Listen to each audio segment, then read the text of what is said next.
поднимешься на 5-й этаж в КИПУ имени Февзи Якубова, чувствуется праздничная атмосфера. Студенты в предвкушении состязаний. Но сначала их регистрируют. Каждый получает вот такой значок с тамгой. Рядом фотозона. Яркие воспоминания в виде фотографий гарантированы.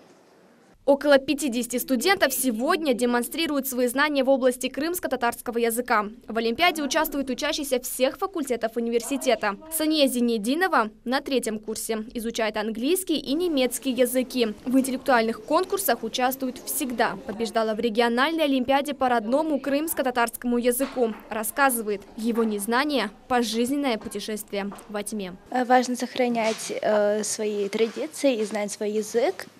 Сейчас у нас язык находится в довольно-таки затруднительном положении, поэтому я думаю, что это наша обязанность его учить, знать и участвовать в Олимпиадах.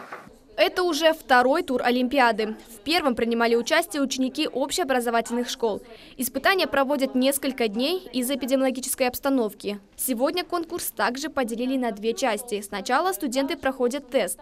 Тесты связаны с крымско-татарским языком, потому что Олимпиада посвящена ему. Задание предусматривает вопросы по грамматике и логике.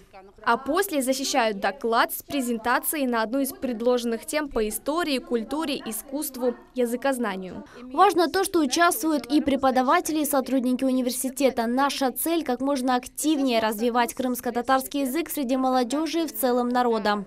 Как только будут известны результаты конкурса, победители получат грамоты и призы. Однако лучший подарок, уверяют студенты, это знание своего родного языка. Сабина Дениева, Виталий Голубев, телеканал «Милет».